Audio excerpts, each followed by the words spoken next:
This is the drive home with TT for the Millwall drive home. I'm actually driving home from work the day after the Wonderwall Cup, and I thought I'd talk a little bit about the Wonderwall Cup and what it did and who was there, as well as talk about the retain list, players who we're keeping at the club, and obviously potential transfer targets and where we need to strengthen. And basically, I missed doing it. I've missed football so much. I know it's been a couple of weeks, and yet I feel like we haven't had football for months. So yeah, we'll talk about the Wonderwall Cup yesterday. Was a great charity day. Something that we do very well at Millwall.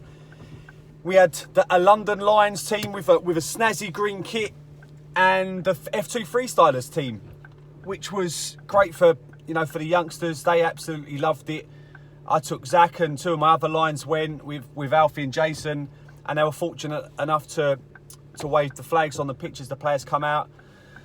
I think that most of the kids there were probably more excited to see the F2 Freestylers as opposed to the Lions legends, but it was really good for me to see, and I had a good chat with Gary Alexander.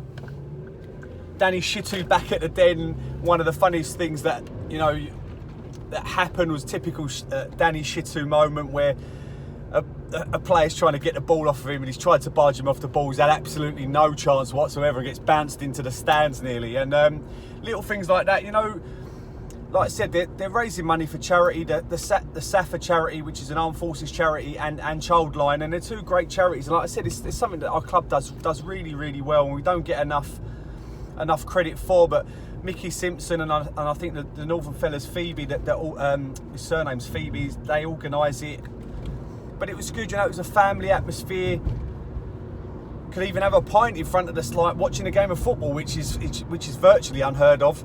But I know that they're still trying to raise money for it. I think they've got a target of like £500 online. So if you're watching this video and you don't mind putting your hand in your pocket for a good cause, they've got I think it's a Virgin Just Giving page, or Virgin Money Giving, something like that, and it's Wonderwall Cup 2019. I'm absolutely sweating. It's really hot today. I think it's going to get hotter during the week. But yeah, it finished 2-2. Gary Alexander scored a penalty, and another goal by Cherno Samba, the championship manager, elite player that he should have been. It was good to see, like I said, it was good to see some of the old players. Mark Phillips, Mark Beard was there, who's now coach for Brighton. But it's a good day out. Hopefully they'll do another one next year, and we'll make it even bigger. Things like that need to grow. They're great for the club. Harvey was there, little Harvey, and it's just a good advert for the club. So we'll move on to the retained list, the players that we kept, the players that we let go. I will talk about the players that we let go that I'm not bothered about us letting go. First of all, Jordan Archer. Now, we've got a bit of a problem with our goalkeepers, because it does look like that Dave Martin might want to be the third goalkeeper at West Ham. Now, if that happens, first of all, I would be fuming. I would be absolutely fuming if he signs to be a third keeper after we've given him a chance. We've fully backed him at the end of the season, and we've offered him a contract. I'd be absolutely gutted and disappointed if he does go to West Ham. But if he wants to go, let him go. No one's too big for any club. So if he wants to go, let him go. Jordan Archer, regardless of whether we've got no keepers at the club, I don't think is good enough to play in the Championship. It's weird, because nearly me and Zach often watch highlights of games. The previous games, we've kept them all on the Sky Planner or on DVDs. Every game I seem to watch with Jordan Archer, other than maybe the playoff final where he kept a clean sheet and made a great save in that Bradford game, he seems to make mistakes in every single game, and you just think, how did we manage to deal with him for so long? Because I know keepers do make mistakes, but his was so consistent. He made mistakes, so big mistakes, so consistently. And you look at even the Everton game where Richarlison shot from outside the box, it's a nothing shot straight at him, and he just punches it in the back of the net. So as far as I'm concerned, I've got nothing against Jordan Archer as a person, but he's not, I don't think, certainly in a Millwall shirt, he might get confidence elsewhere, but he had to go, and so I'm kind of glad he's went. And obviously Dave Martin's another one that we've offered a contract to, and let's see what happens with him. We're obviously going to need to get at least one, maybe two goalkeepers. and there's talk that we're going for a Bournemouth keeper, and so we'll see what happens with that. But other players released. Conor McLaughlin, another player I'm not too disappointed about losing, if I've got to be honest. He didn't really get enough of a chance as the right back. There is a case for that, but because he was so stop-start, whenever he came in, he never really filled me with that much confidence. I feel like he was out of position a lot of the time, and people compare him to Marlon Romeo, saying he was a little bit more steady at the back. I don't think he was. I think Marlon Romeo was a much better defender, as much as how good and how quick Marlon is going forward. And Marlon's biggest problem was he was caught out of position a couple of times, but I think that's just his age. Given experience, given time, there's definitely a player in Marlon, and I don't really feel like we had that in Conor. So I wish him well wherever he goes. I think he'll drop down to League One. That probably is his standard.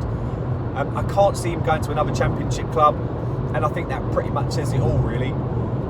Then we move on to Ryan Tunnicliffe being released, and I'm disappointed that Tunnicliffe was released. I like Tunnicliffe as a player. I think he works his nuts off. I think I think he's underrated, and I think we look a solid side with him in it. But the irony that you may have heard, that the signing, the replacement for Ryan Tunnicliffe may well be us re-signing Ryan Tunnicliffe if we can't find nobody else. But I feel like if you release a player like that, you're saying to him, we don't want you. You've got to move on, because I don't know how motivated he's going to be coming back, other than he's playing for a contract and he's playing for money, which is never ideal. How can you feel like the manager believes in you if you've just been released by a club?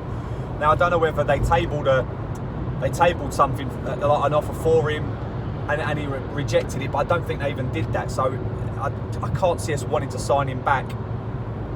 And obviously we've released Tom King as well, and the two goalkeepers, Ben Amos, the two Bens I meant to say, Ben Amos and Ben Marshall, going back to their parent clubs.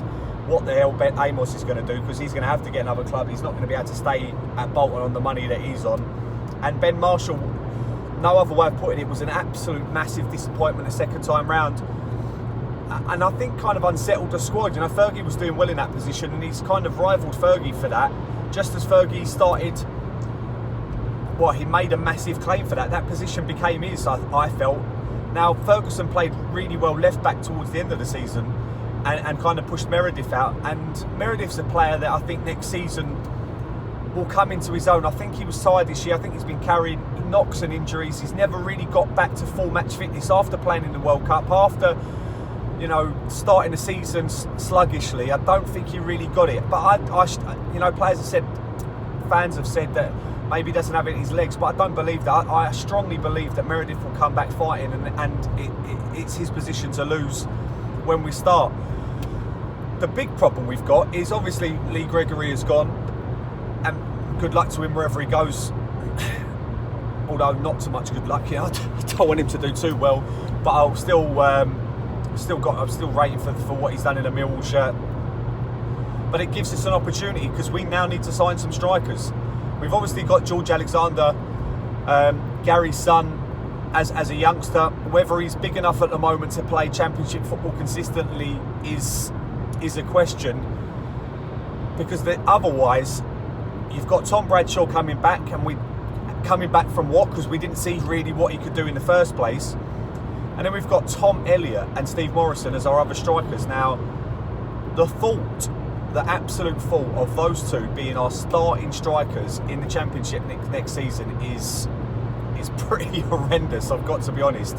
And again, given a run in the team, who knows what either one of them could do, but Steve Morrison's definitely not got the legs to be a starting striker in the Championship, and Tom Elliott hasn't got the ability, in my opinion, I feel like he unsettles defenders. I feel like he has the ability to put himself about, but I don't think that he's got the quality to stay in the Championship. And if we're stuck with Elliott and Morrison as our two strikers, we are in a whole heap of trouble, and it's only one way we're going to go.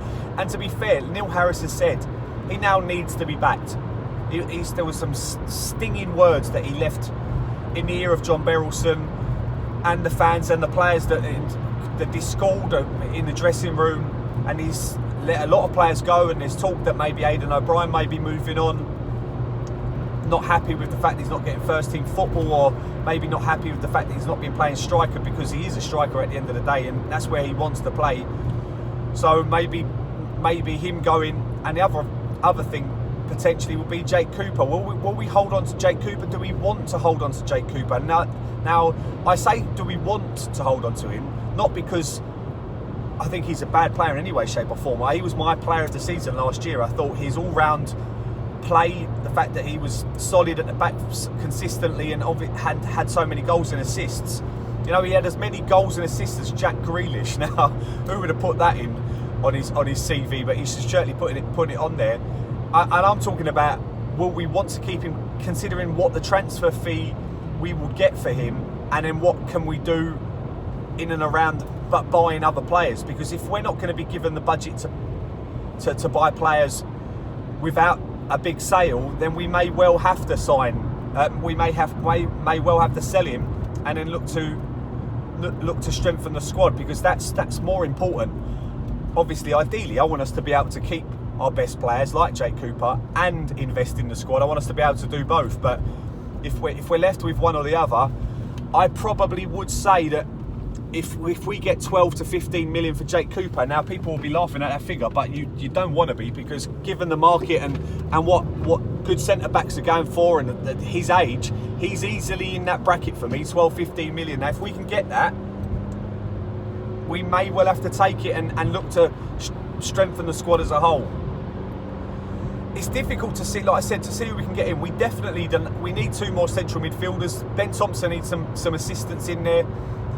It'll be interesting to see what Williams can do going into next season, because I thought he really struggled last year. It was probably his worst year in a Millwall shirt. Although he got a few assists early doors, he got his injury and didn't really look at the pace that you'd expect a championship player to have. So next year is going to be massive. Now, I'll do a few videos throughout the summer, and I do miss talking to you. It was good yesterday being at the Den, just being in and around the area and talking to all of the people that come up to me and want to talk about Millwall. I love that, because I live out in Essex and there ain't too many people. Although in my local Asda, someone did come up to me the other day and went, "I know you," which was a little bit weird. But I love talking about my club, and I love this interaction that we have. So I'll do a few more videos.